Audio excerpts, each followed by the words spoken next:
disons que la sorcellerie.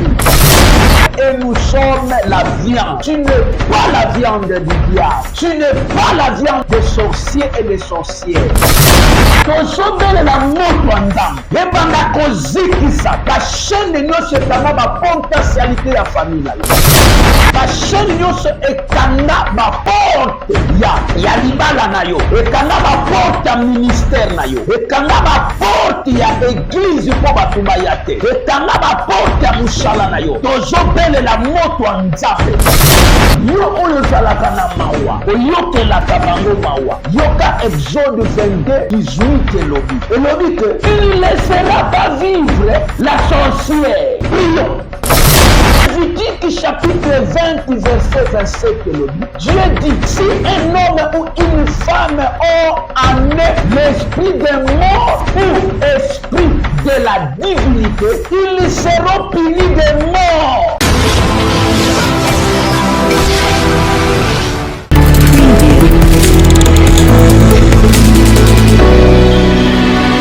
Mbote na ba ndeko nyonso oyo ba zolanda biso bisika nyonso oyo bozali. Vous êtes en direct de JM TV, votre chaîne en ligne, et à chaque instant toloba kenkolo azamalamu oyo apesaka biso bolu e ndeko moko ayembi ke kolala kolamuka eza habitude te to bomesano te, soko olali olamuki eza grâce pe bolu koute pai na Nzambe. Voilà pourquoi tokutani lisusu à moment na biso fort ya prière, émission na biso oyo tolobaka le temps fort de la prière. Eza émission oyo tobondelaka na bino elongo, eza émission oyo tokotaka na dimension ya losambo, car il est écrit que invoque-moi au jour de la détresse, je te délivrerai, toi qui me glorifieras. Voilà pourquoi Nzambe apambola bandeko nyonso, Nzambe apambola mon épouse Charlie Kinkela, Nzambe apambola libota nyonso ya les chemins vers Jésus-Christ, extension ya lemba isika oyo wapi nazoko kamba. Lelo tolingi tobondela Nzambe, mama na likambo na biso tolingi tobondela ezali détruire les pouvoirs des cadenas maléfiques. Détruire le pouvoir des cadenas maléfiques. Il y a des cadenas maléfiques. Il y a des rôles ya cadena. Rôle ya cadena ezali pona ko kanga et pona ko fungola. Soki cadena wana ezana fungola. Bien aimé dans le Seigneur, il y a des cadenas maléfiques. Oyo moyini azoko tangela ba porte, liko kanga ba porte ya musala na yo na cadena, akoki kanga ba porte ya voyage na yo na cadena, akoki kanga oyo etangami ba projet na yo na cadena, akoki kanga conscience ya mobali na yo, conscience ya mwasi na yo na cadena, akoki kanga conscience ya bandeko na yo bakenda poto batindela ko eloko te, akoki kanga ngo na nzela cadena. Voilà pourquoi rôle oyo tolingi to bondela na yango bien aimé ezali ko détruire le pouvoir des cadenas maléfiques oyo eza na kati ya bakadena, ko tolingi to détruire yango. To fongoli mukanda ya Psaume chapitre 107 verset 16. Qu'est-ce que la Bible dit? La Bible dit, car il a brisé les portes des reins, il a rompu les verrous de fer. Bien-aimés, nous devons comprendre une seule chose. La Bible dit, car il a brisé les portes des reins, il a rompu les verrous de fer. Il y a des choses. Nous avons les portes des reins et les verrous de fer. Bien-aimés, les reins, les portes des reins. Les reins, c'est quoi? Les reins, c'est un métal. Gloire à Dieu. Les reins, c'est un métal rouge, comme sous le nom de cuivre rouge. Bien-aimé dans le Seigneur. Et ce qu'on symbolise la dureté. La dureté. Les reins, c'est la dureté. Ce qui va suivre na yo. Nyango na cadena oyo babengi cadena et rein. Donc na matière moko oyo babengi rein. Bien aimé, c'est la dureté. Okosala nyonso ekofungwa mate, à moins qu'il y ait une intervention céleste. Il y en a ma porte ya bato eza ya kokangama na pièce oyo babengi rein. Balobi ko les verrous sont des pièces de fer fixées sur une porte ou une fenêtre et qui poussaient dans une gâchette. Bakangi yango na verrou pe pousser yango na oyo babengi gâchette, bakanga ma porte na yo na verrou. Bien-aimé dans le Seigneur, ezo ko empêcher yo ofungola verrou wana batie, ezo ko empêcher yo ofungola. Yana ma porte ya mabala batu eza ya kokangama na ba verrou de fer. Eza na misala eza ya kokangama na ba verrou de fer. Gloire à Dieu. Que Yahweh vous bénisse. Gloire à l'agneau de Dieu.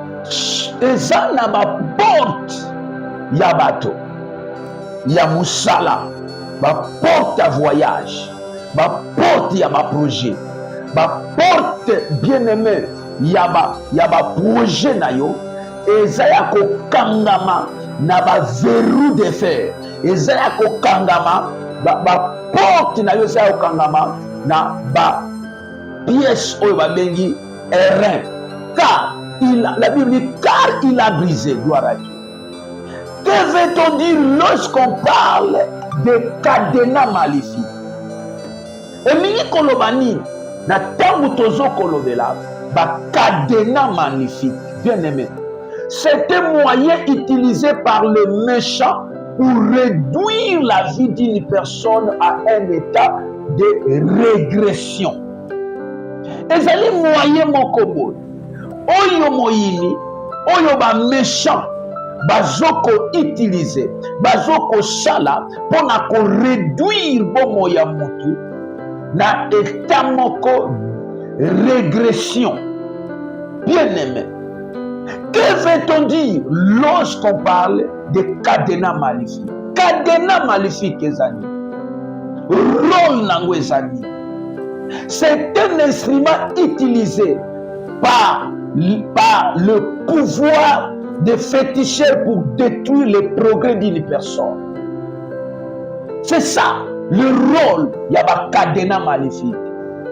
Et ça, instrument moko utilisé dans le pouvoir de la féticheur, dans le pouvoir de la sorcellerie, dans le pouvoir de la ennemi, pour détruire le progrès de pour détruire le progrès, il y a une famille. Pour détruire le progrès, il y a Nekomoko, il y a Mobali, il y a Zolanda. Voilà pourquoi nous voulons détruire. Nous voulons détruire. Gloire à Dieu.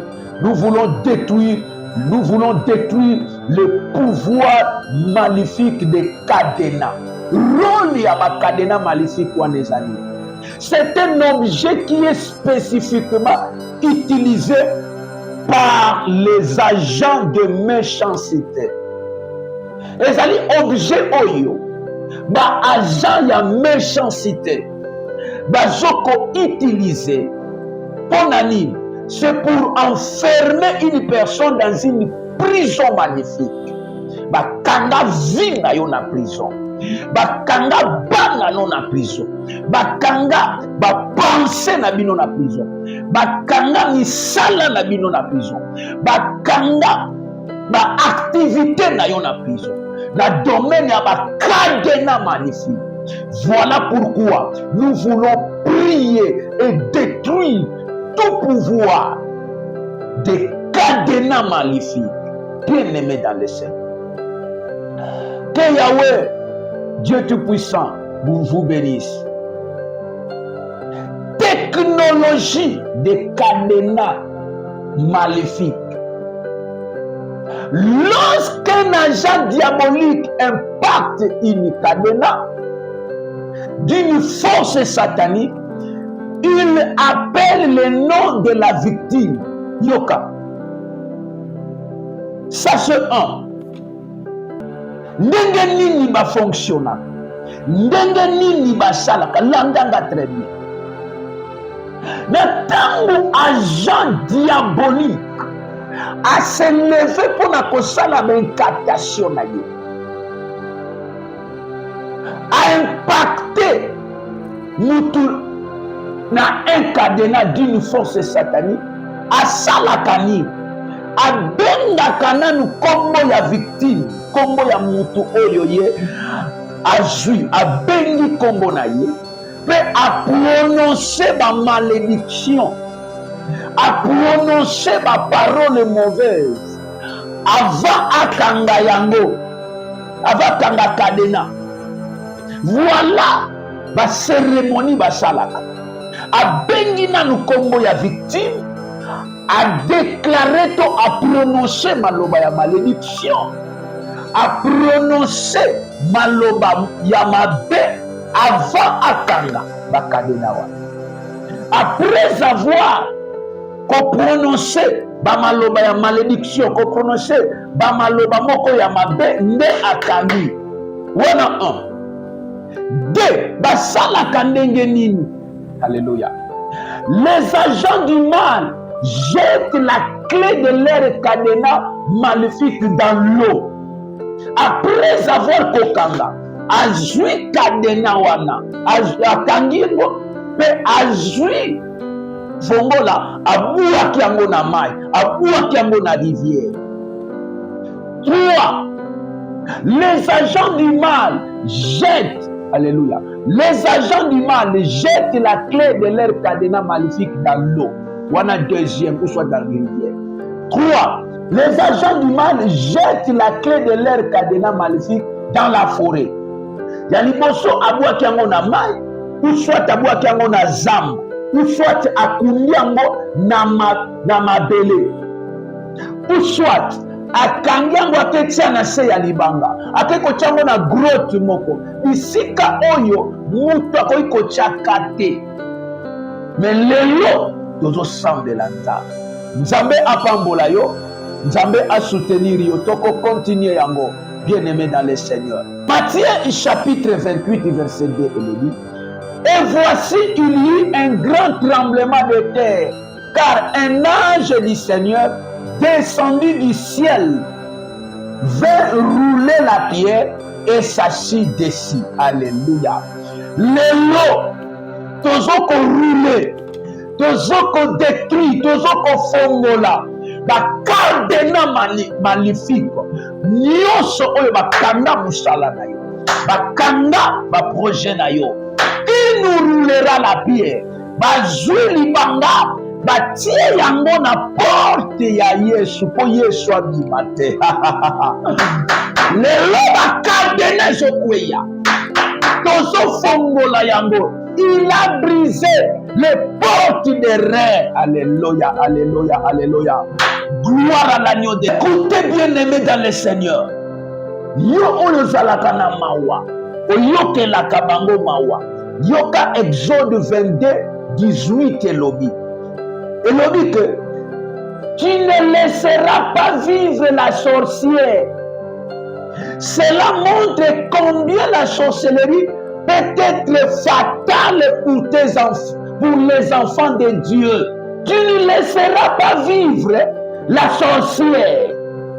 Prions. Lévitique chapitre 20 verset 27 elobi. Dieu dit: si un homme ou une femme ont en eux l'esprit des morts ou esprit de la divinité, ils seront punis de mort. On les lapidera, le sang retombera sur eux.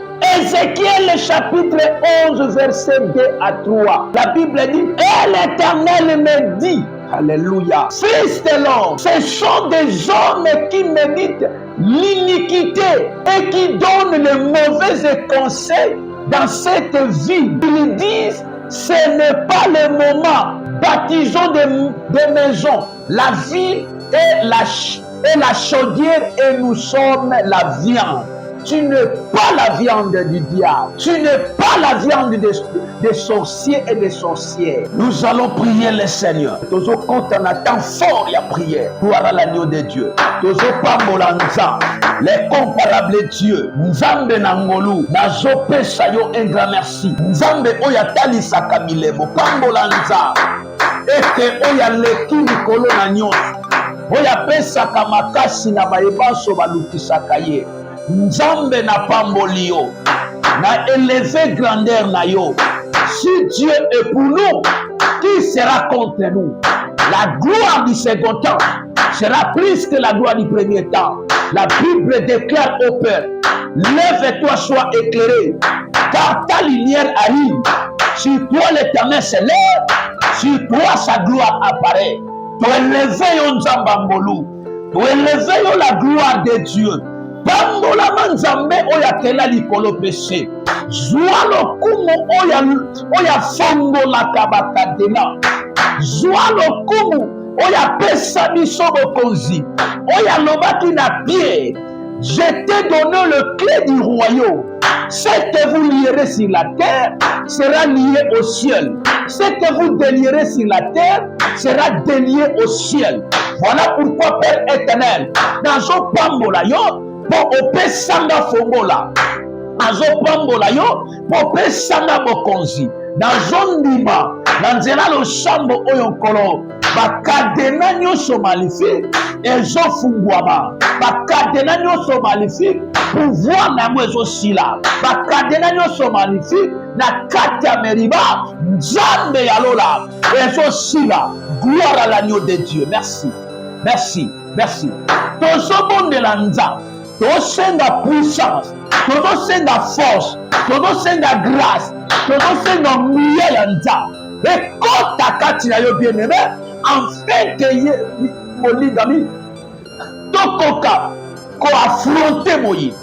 Alors dit sans moi, vous ne pouvez rien faire. Avec Dieu, nous vaincrons et il écrasera nos ennemis. Tozo senga puissance, pouvoir, yanzambe, impacté, pouvoir anza, puissance anza, jambe na mbolu, grâce, mbolu, force na yo, écoutez la moko na moko. Dans le nom de Jésus-Christ, nzambe na bilembo, bokonzi na yo, bonzambe na yo, ekita, bonzambe na yo, ekita, ekantorobosa, ikemaya basa, rokamandago. Gloire à l'agneau de Dieu. Nzambangolu, pesa makasi na mama moko na moko azola. Pesa makasi na vie ya papa, na vie ya mama. Nikola ngota o, Nikola ya meriba, mokonzi akoka.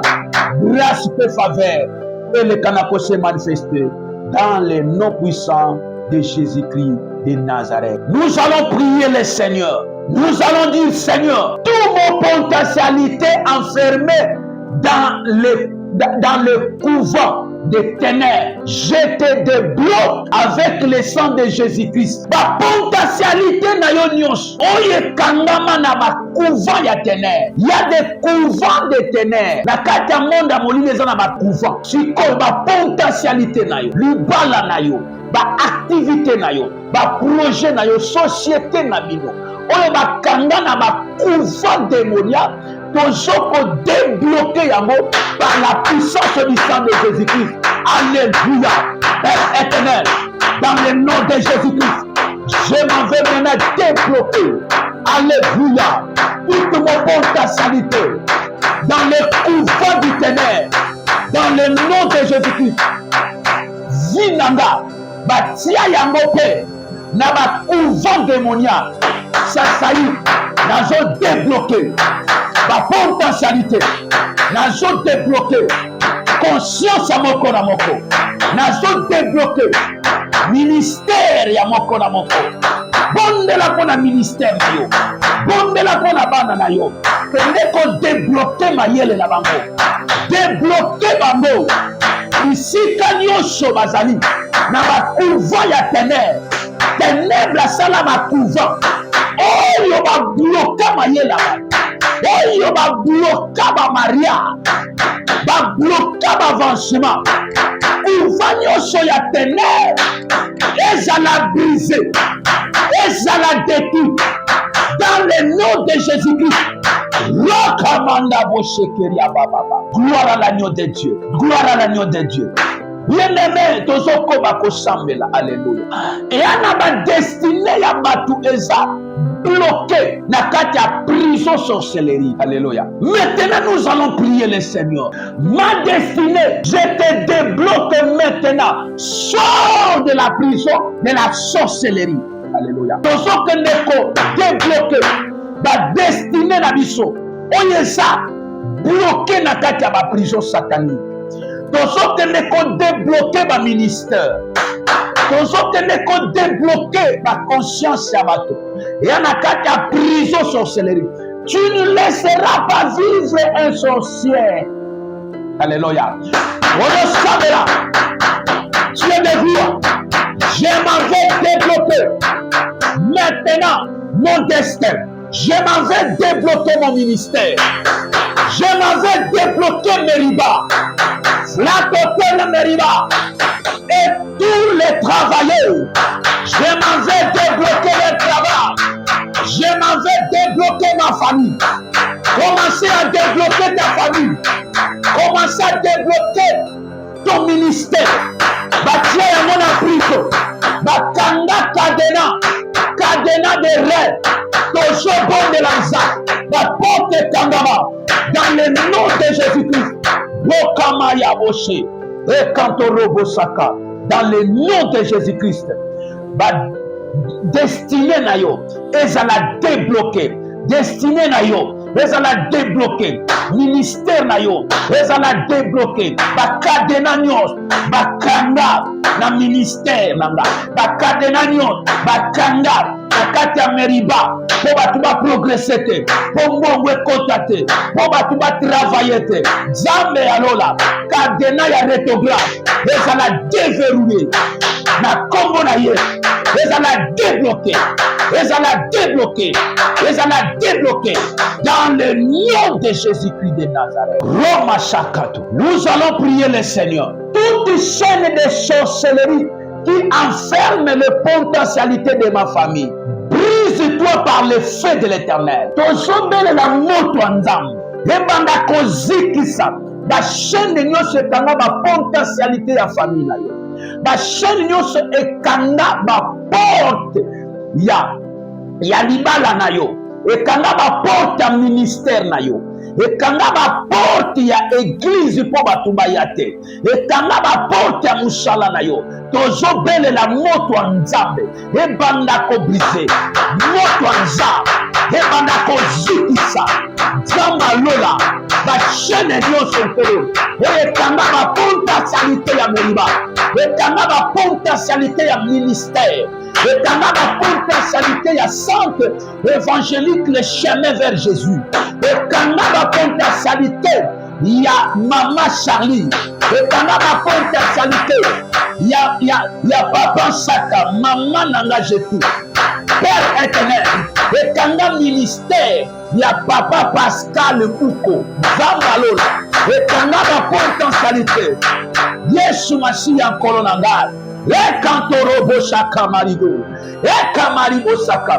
Ekanga ba potentialité ya Papa Nangai Josué Kiese. Nanso brise na kombo na Yesu Masiya.